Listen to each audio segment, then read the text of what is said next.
ಎಲ್ಲರಿಗೂ ನಮಸ್ತೆ. ಮನೆ ತಿಂಡಿ ಯೂಟ್ಯೂಬ್ ಚಾನಲಿಗೆ ಎಲ್ಲರಿಗೂ ಸ್ವಾಗತ. ನಮ್ಮ ಮನೆಯಲ್ಲೊಂದು ತೆಂಗಿನ ಮರ ಮುರಿದಿದೆ, ತೋರಿಸ್ತೇನೆ ನೋಡಿ. ನೋಡಿ, ಇದು ತೆಂಗಿನ ಮರ ನೋಡಿ. ಏನಾಗಿದೆ ಅಂತ ಗೊತ್ತಿಲ್ಲ, ರಾತ್ರಿ ಮುರಿದಿದೆ ತೆಂಗಿನ ಮರ. ಚೆನ್ನಾಗಿತ್ತು. ಇದು ಏನಾಗಿದೆ ಗೊತ್ತಿಲ್ಲ ನೋಡಿ. ಗಿಡವೇ ಬಿದ್ದಿದೆ, ಇದರ ಮರವೇ ಬಿದ್ದಿದೆ ನೋಡಿ, ತುಂಡಾಗಿದೆ. ಹಾಗೆ ನೋಡಿ, ಹೂವಿನ ಗಿಡ ಕರಿಬೇವಿಗೆಲ್ಲ ಬಿದ್ದಿದೆ ನೋಡಿ. ತುಂಬ ತುಂಡಾಗಲಿಲ್ಲ ಹೂವಿನ ಗಿಡ. ಈ ಕಡೆ ಬಿದ್ದರೆ ಎಲ್ಲ ತುಂಡಾಗ್ತಿತ್ತು ಗಿಡ.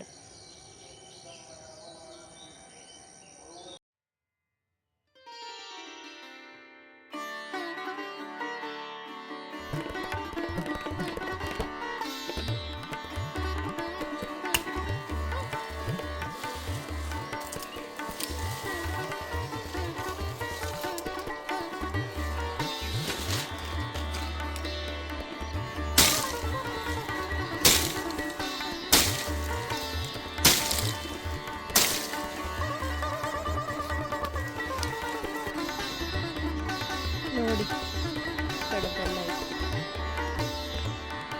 ಒಳ್ಳೆ ತೆಂಗಿನ ಮರ ಆಗಿತ್ತು ನೋಡಿ. ಇಲ್ಲಿ ಬಾವಿಯ ಮೇಲೆ ತುಂಬ ಗಿಡಗಳೆಲ್ಲ ಹುಟ್ಟುಕೊಂಡಿದೆ. ಹತ್ತಿ ಗಿಡ ಮತ್ತು ದಾಸವಾಳದ ಗೆಲ್ಲು ಮತ್ತು ಬೇಡದ ಗಿಡ ಎಲ್ಲ ಹುಟ್ಟಿ ಬಂದಿದೆ ಈ ಬಾವಿಯ ಒಳಗಿಂದ. ಅದನ್ನು ನಮ್ಮ ಮನೆಯವರು ಕಡಿತಾ ಇದ್ದಾರೆ. ಕಡಿಯುವಾಗ ನಾನು ಅದೇ ಹೇಳೋದು, ಜಾಗ್ರತೆ ಅದರ ಮೇಲೆ ಹೋಗುವಾಗ ಅಂತೇಳಿ.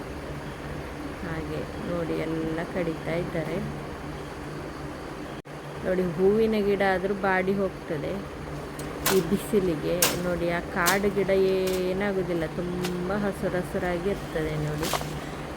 ಕಡ್ದು ಹಾಕ್ತಾ ಇದ್ದಾರೆ. ಹತ್ತಿ ಗಿಡ ಉಂಟು, ಅದರ ಬಾವಿಯ ಅಡ್ಡಿಯಿಂದಲೇ ಬಂದಿದೆ ಹತ್ತಿ ಗಿಡ ಮೇಲೆಗೆ ನೋಡಿ. ಹಾಗೆ ನೋಡಿ, ಇದು ನಮ್ಮ ಬಾವಿ, ತೋರಿಸ್ತೇನೆ ನಾನು ನೋಡಿ. ಇಷ್ಟು ನೀರುಂಟು, ತುಂಬ ನೀರು ಆರೋದಿಲ್ಲ, ಅದರಲ್ಲಿ ನೀರು ಇರ್ತದೆ. ಮೇ ತಿಂಗಳವರೆಗೆ ನೀರಿರ್ತದೆ ಅದರಲ್ಲಿ. ಹಾಗೆ ಕಡ್ದೆಲ್ಲ ಆಗಲಿಲ್ಲ, ಕಡಿತಾ ಇದ್ದಾರೆ. ಇನ್ನು ದಾಸವಾಳದ ಗೆಲ್ಲುಗಳನ್ನೆಲ್ಲ ಕಡಿತಾ ಇದ್ದಾರೆ. ಎಲ್ಲ ಸಹ ಬಾವಿಗೆ ಬೀಳ್ತದೆ, ಅದರ ಎಲೆ ಎಲ್ಲ ಬೀಳ್ತದಲ್ಲ, ಹಾಗಾಗಿ